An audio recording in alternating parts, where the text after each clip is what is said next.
జరిగిందే? పోలీసులు వచ్చినట్టున్నారు. పోలీసులా?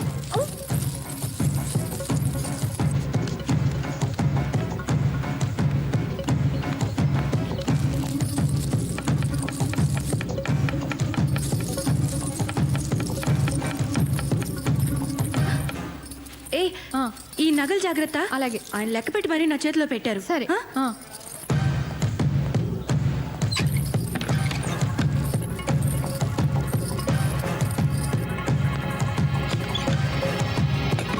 Good morning.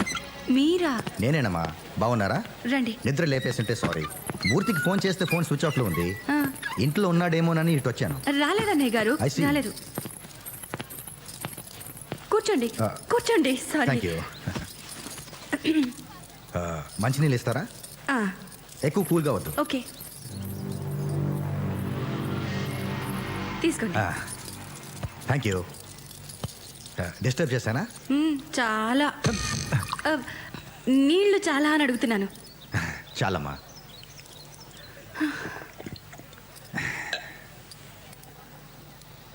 ఇదేం వీళ్ళమ్మా, రిపోర్టర్ గారికి ఉండాల్సిన ఇల్లా? సంపాదించమనండి అమ్మా.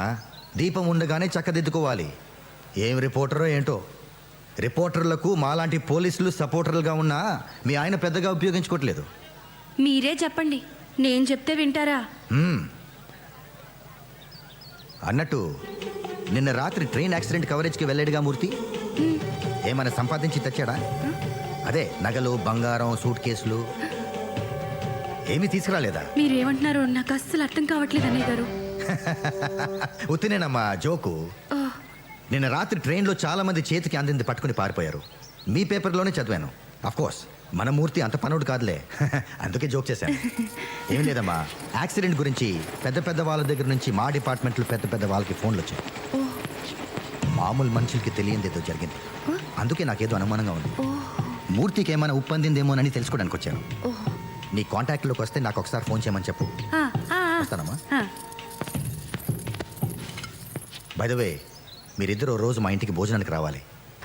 డెఫినెట్గా వస్తాం. ఓకే. ఎవరే? వాడేనే, సూర్యరెడ్డి. లంచ్ కొంట వెదవా. అందరూ వీళ్ళనే ఉంటారా? పోలీసు ఓడయ్యుండి అన్ని దొంగ బుద్ధులే. అవునే బాబు, నాకు కూడా వాడంటే ఒళ్ళు మంట. సర్లేవే, ఇప్పుడు వాడి సంగతి మనకెందుకు. ఏయ్, నీ నగలన్నీ అలాగే ఉంచేసానే, నేనేం తీసుకోలేదు. నేను హెల్ప్ చేయనా? చక్కగా ఉన్నావు. నేను ఇది ఒకసారి పెట్టుకోనా? ఓకే.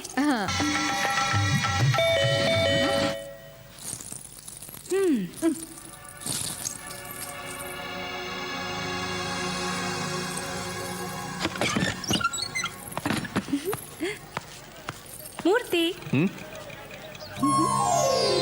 అబ్బో, ఓ కళకళలాడిపోతున్నారు. సొంత నగలు వేసుకుంటే ఇంత దజ్జే రాదు. ఊరుకో మూర్తి, నీ దిష్టి తగిలేట్టుంది.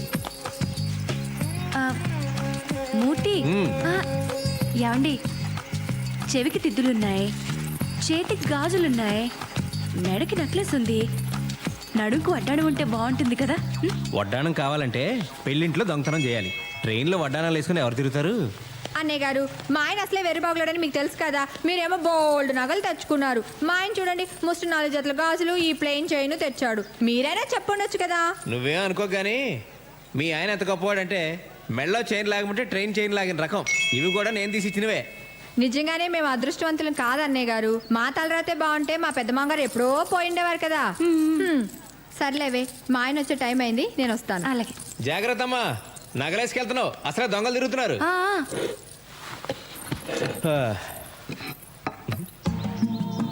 వడ్డించవే, ఆకలేస్తుంది. ఈ రోజు నాకు ఎంత ఆనందంగా ఉందో, ఎంత సంతోషంగా ఉందో, ఎంత హ్యాపీగా ఉందో. రోజు వంట చేస్తే ఆయాసం వచ్చేది. ఇన్ని నగలేసుకున్నా ఒళ్ళెంత తేలిగ్గా ఉందో. ఈ బంగారు నగలు అస్సలు బరువే ఉండవండి. దరిద్రపు కొట్టు మంచినీళ్ళు బిందె ఎంత బరువు ఉంటుందో. అన్నట్టు సూర్యరెడ్డి గారు వచ్చారు, మిమ్మల్ని ఫోన్ చేయమని చెప్పారు. భలే మనిషి అండి ఆయన. రాత్రి మీ వారు ట్రైన్ నుంచి నగలు, సూట్ కేసులు తేలేదా అని జోక్ చేశారు. వాడికి అనుమానం వచ్చి ఉంటుంది. లేకపోతే ఆ జోక్ వేయడు. ఆ నగలు తీసి నువ్వు ఎగ్జిబిషన్ లో జైంట్ వీల్ ఎక్కినా 5-6 రౌండ్లన్నా వేస్తారు. మీరేంటండి అప్పుడే తీసేయమంటారు? నన్ను కొంచెం సేపు ఎంజాయ్ చేయనివ్వండి. ఎంజాయ్ చేసింది చాలు గానీ అవి తీసేలా ఇవ్వు. ఎందుకండి? ఇవి పట్టుకెళ్ళి ఆ సూర్యరెడ్డికి ఇచ్చేస్తారా? నోరు మూసుకొని చెప్పి చేయడం నేర్చుకో. పోలీసు నీడ మన ఇంటి మీద పడిందంటే జాగ్రత్తగా ఉండాలి. తెలీదా? బుర్రా బుద్ధి లేదా నీకు? తీసిట్టు. అదేంటండి, ఇవి తెచ్చింది నా కోసమేగా. నీకోసమా? ఎవరు చెప్పింది? ఇది నా సంపాదన. నా సంపాదన గురించి ఎక్కువ మాట్లాడదని నీకు చాలాసార్లు చెప్పాను. ఆ నగలు తీసి టేబుల్ మీద పెట్టు. మీరేమైనా అనుకోండి, నేను మాత్రం ఇవ్వను. ఏయ్! ఇంకోసారి వీటి గురించి ఎప్పుడైనా ఎక్కడైనా మాట్లాడితే నరికి పోగులు పెడతా.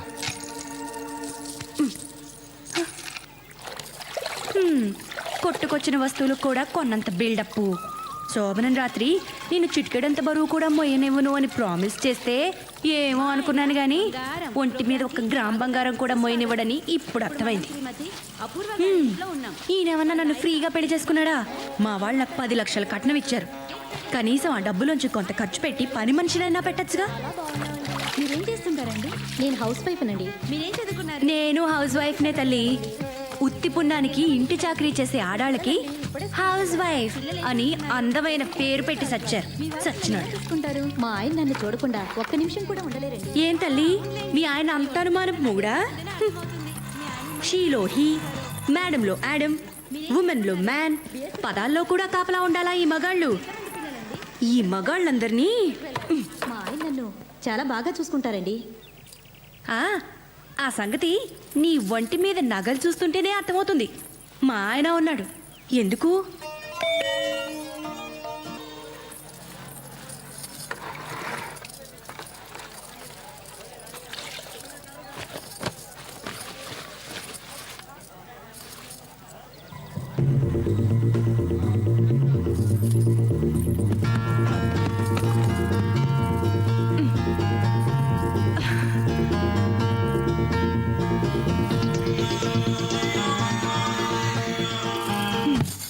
Sir tea sir. ఏం సార్ మీ కళ్ళు బాగా లోపలికి పోయాయి? రాత్రి మేడం గారు నిద్రపోనివ్వలేదా ఏంటి? రేయ్, నా కళ్ళు లోనకున్నాయా లేదా బయటికి ఎలాడుతున్నాయా? మా ఆవిడ నన్ను నిద్రపోనలేదా లేదా పక్కన నిద్రపోనలేదా? ఈ డీటెయిల్స్ అవసరం ఏంట్రా? చంపేస్తాను రే. సార్ మీకోసం పోలీసులు వచ్చారు సార్. పోలీసులా? ఇంకా చంపలేదు, అప్పుడే పోలీసులు వచ్చారా? ఇదిగో, నిన్ను సార్ సార్ అని మర్యాద ఇచ్చి నీ కూడా తిరుగుతుంటే నువ్వు తప్పుడు పని చేసింది చాలక నాతో కూడా చేయింతావా? నాకు వచ్చ కారిపోతుందిరా.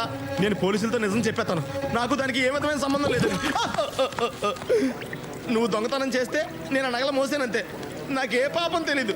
మీరు ఏమైనా చేసుకోండి. వాళ్ళు అడగక ముందే మొత్తం కథ అంతా చెప్పేసేలా ఉన్నా.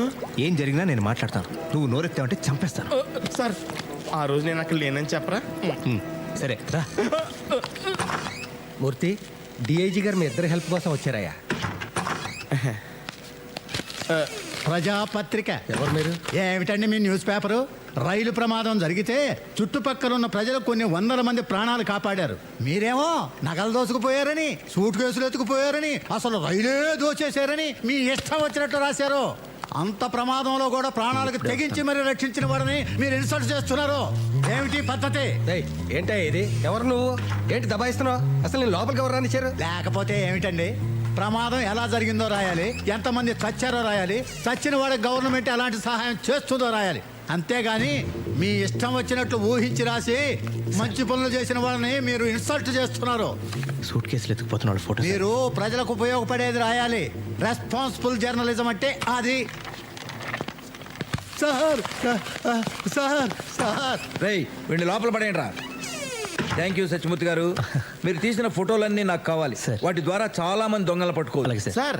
అక్కడ అందరినీ నేనే ఫోటోలు తీసాను సార్. ఇదిగోండి సార్, నా దగ్గర ఉన్న ఫోటోలు మొత్తం మీకు ఇచ్చేస్తాను సార్. వాళ్ళందరినీ నేనే పట్టిస్తాను sir. Very good my bye.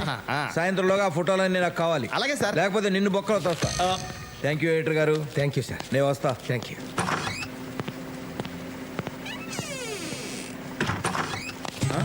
మీ ఇద్దరితో కొంచెం మాట్లాడాలి. ఆఫ్టర్ ఆల్ ఆ ఫోటోల కోసం ఒక డిఐజీ లెవెల్ ఆఫీసర్ స్వయంగా ఎందుకు వచ్చాడో ఆలోచించారా? కదా, మాకు ఆలోచన రాలేదు సార్. రాదు, వస్తే మీరు ఎడిటర్లు అయిపోతారు కదా. నిన్న రాత్రి జరిగిన సంఘటన గురించి ఈ పేపర్లో ఏం రాశారో తెలుసా? తెలీదు. పోనీ పేపర్ ఎప్పుడైనా చూసారా?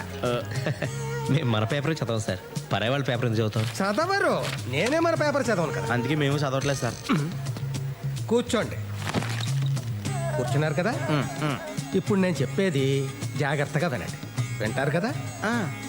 నిన్న రాత్రి ట్రైన్లో ఏసీ ఫస్ట్ క్లాసులో ఒక సూట్ కేసు పోయిందట. దాంట్లో ఎంతో విలువైన వజ్రాలు ఎన్నో ఉన్నాయట. ఆ సూట్ కేసు ఒక రాజకీయ నాయకుడిదట. ఎవరిదట? రాజకీయ నాయకుడిదట. అదన్నమాట సంగతి. అందుకన్నమాట డిఐజీ స్వయంగా వచ్చింది. ఫస్ట్ క్లాస్ ఏసీ కంపార్ట్మెంట్ లో వజ్రాలు సూట్ కేసా? అవునయ్యా, దాని సంగతి మీకు ముందే తెలుసా? తెలిసే ఉంటుంది. ఎవరైనా పట్టుకుపోతుంటే చూసారా? చూసే ఉంటారు. క్విక్, నాకు చెప్పండి. మన ముగ్గురం వెళ్ళి వాడిని పట్టుకుంటాం. మన ముగ్గురికి 3 వాట, వాడుకో వాట. 3వ కంటికి తెలియదు. పోలీసులకి సంగతి తెలియకుండా జాగ్రత్త పడతాం. పోలీసులు నోరేస్తారు. నాది పూచి. ఎవరిది పూచి? నాది. 3 వాటాలు కాదు సార్, ఆడెవడో అందరికి 3 నామాలు ఎట్టి వెళ్ళిపోయాడు. ఆ సూట్ కేసులు పట్టుకుపోవడం మేము చూసాం, కానీ అందులో వజ్రాలు ఉన్న సంగతి మాకు తెలియదు సార్. తెలిస్తే అది ఆడికి ఎలా వదులుతా ఉండి మర్డర్ చేసినా మేము తెచ్చేసుకునే వాళ్ళం కదా. ఊరుకో. సరే సార్, మేము వెళ్ళొస్తాం. ఆ పనిలో ఉంటాం. నీలాద్రి, నాకు అర్జెంట్ పని ఉంది, మళ్ళీ కలుద్దాం. సార్ ఇది అన్యాయం సార్. ఏంటి పని ఉందని చెప్పడమా? అది కాదు సార్, నేను తీసుకున్న సూట్ కేసు ఆ ఏసీలో ప్రయాణం చేసేవాడు కాదు సార్. అక్కడ టీసీ గడిది. అందులో నలిపోయిన నల్లకోటు, సింపేసిన టికెట్లు, తడిసిపోయి కంపొచ్చేతను కట్టారు తప్ప ఏమీ లేవు సార్. నువ్వు చాలా లక్కీ ఫీల్ అవ్వు. బనియన్స్ డ్రాయర్స్ కూడా లేని పేదవాళ్ళు మన దేశంలో చాలా మంది ఉన్నారు. మనిషి అనేవాడికి తృప్తి ఉండాలి నీలాద్రి. దేవుడు ఇది ఇస్తే తీసుకోవాలి. ఓకే సార్ సార్ సార్ మీరే నాకు దేవుడు సార్. ఈ లోకంలో నాకు మా పెదనాన్న తప్ప ఎవరూ లేరు సార్. ఆడు పోతే కానీ ఆడు ఆస్తి నాకు రాదు సార్. కానీ నేను పోతే కానీ ఆడు పోయిలో లేడు సార్. నేను చేయమంటారా? మీ పెదనాన్ని కూని చేయమంటావా? అయ్యి బాబోయ్, అంత మాట అంటున్నా సార్. సార్ మీరు పట్టుకెళ్ళిన సూట్ కేసులో వజ్రాలు కానీ ఉంటే సగం నాకు ఇప్పించండి సార్. కర్మ, ఆ వజ్రాలే నా దగ్గర ఉంటే నాతో ఇంతసేపు మాట్లాడే అవకాశమే నీకు ఉండేది కాదు. అంటే వీడి దగ్గర కూడా వజ్రాలు లేవన్నమాట. అమ్మయ్యా, వీడికి వజ్రాలు దొరకలేదు.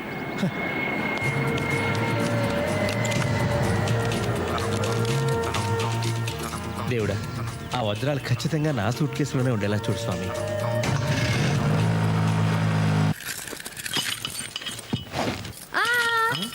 కాసేపు ఆగు. ఏంటమ్మా, రైతు పగలు కొడతారా ఏంటి? అయితే నేనెందుకు? నువ్వు ఉండవయ్యా.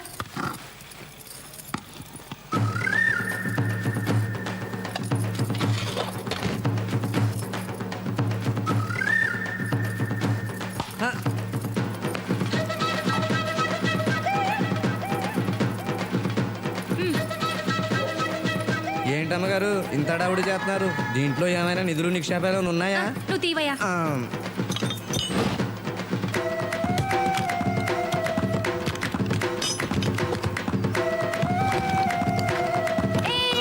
తెరవకు. లాక్ తీయమన్నారు, తీసేసావు. అంతవరకే. ఇదిగో 50 రూపాయలు. ఏంటమ్మా, ఇంత ఖరీదైన సూట్ కేసు పాడవకుండా తీసినందుకు కనీసం 200 తీసుకోవాలి. 200? ఇంకా నయ్యం. 2000 అన్నావు కాదు. ఇదిగో 100. ఆ 50 ఏంటి? ఇంకా మాట్లాడుకో. వెళ్ళిపో. వెళ్ళమన్నానా?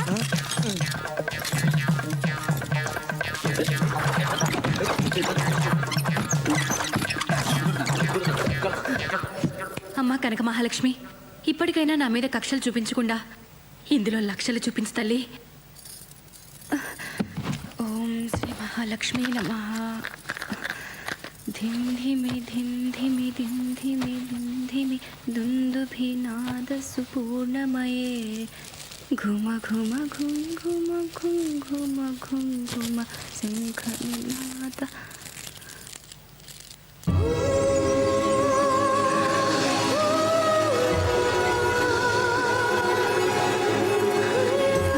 తల్లి కనక మహాలక్ష్మి, ఇన్నాళ్ళకి నన్ను కరుణించావా తల్లి? అయ్యో, బుజ్జి ముండలు ఎలా మెరిసిపోతున్నాయో. ఏదో మూర్ఖంగా ముండా అనేశాను, నన్ను క్షమించు తల్లి.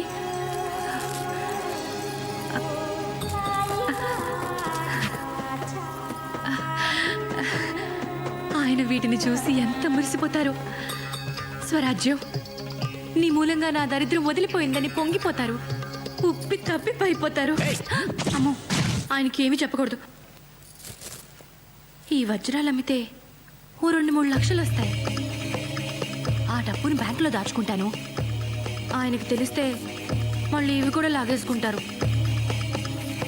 నీకు తెలియదే ఉంది తల్లి, కలికాలం డబ్బు మొగుడు పెళ్ళాన్ని కూడా విడదీస్తుంది. ఈ తప్పుకు నన్ను క్షమించు తల్లి. పిలిచావా తల్లి? ఓ